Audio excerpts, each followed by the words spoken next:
बुलाइए बुलाइए उनको, बुलाइए। आइए आइए आइए आइए। इनका परिचय ये है कि इनका नाम है मोइन अहमद। ये हमारे मेंटरशिप के दौर के साथी हैं। पॉलिटिकल साइंस ऑप्शनल से प्रॉपर आईएएस बने हैं। 296 रैंक है और सब अनुमान ठीक रहा तो उत्तराखंड काडर में जाने वाले हैं। रहने वाले हैं मुरादाबाद के और अटेम्प्ट इनका मेंस का और इंटरव्यू का पहला था, वैसे चौथा अटेम्प्ट था।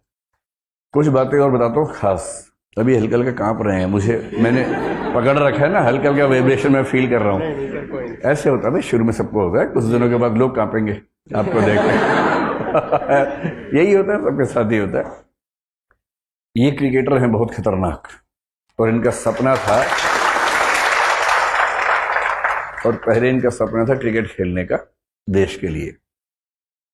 फिर संघर्ष होते हैं अपने अपने, नहीं हो पाया तो 2015 के आसपास इन्होंने अपना साइबर कैफे खोला गांव में और 3 साल साइबर कैफे चलाया 2015 से 18 तक लगभग। ऐसा ही था ना, 18 तक, 16 से 18 तक। कुछ वहां से सेविंग्स करके फिर इनका सपना हुआ कि भाई आईएएस बनेंगे। फिर ये दिल्ली आए, 3-4 साल स्ट्रगल की।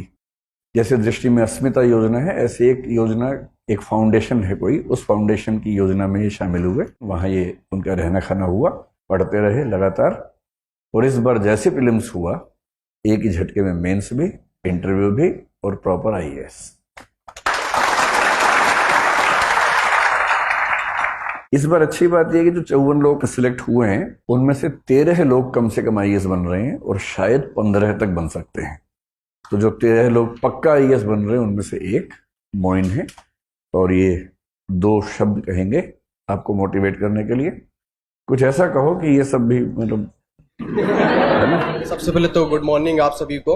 जैसा कि सर ने मेरे बारे में बताया कि मेरी जर्नी काफ़ी इंटरेस्टिंग रही, तो यही मैं बताना चाहूँगा आप सभी लोगों को कि अभी आप उस जगह पर आ गए हैं जो आपको आईएएस बनने से अब नहीं रोक सकता कोई, जो मुझे लगता है, जो मैंने फील किया था जब मैं भी कोचिंग क्लासेस में पहली बार गया था।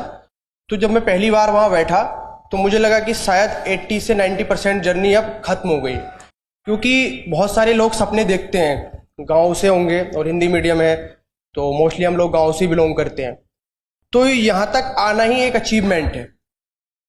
अब अगर आप लोग यहाँ तक आ गए हैं तो अब सिर्फ एक काम जो करना है वो यही है कि जो भी आप पढ़ रहे हैं वो पूरी ईमानदारी के साथ पढ़ें।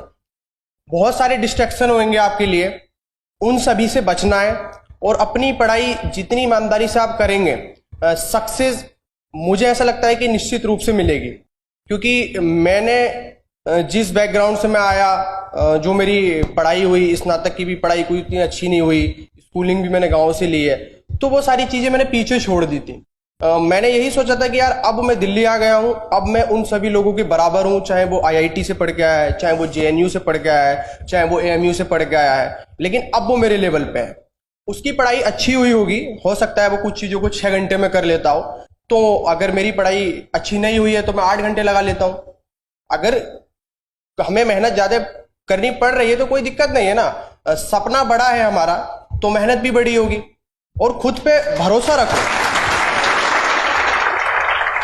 इस जर्नी में जो सबसे इंटरेस्टिंग चीज़ है वो यही है कि खुद पे भरोसा रखो कि आप कर सकते हैं। जब मैंने किया है तो यहाँ बैठा हर एक इंसान कर सकता है। मैं तो इस बार ये अल्लाह में विश्वास रखने वाला आदमी हूँ, तो मैं यही कहूँगा कि आप अपना 100% दीजिए, बाकी चीज़ें उसके ऊपर छोड़िए। अगर आपने ईमानदारी से मेहनत की है तो सफलता आपको जरूर मिलेगी।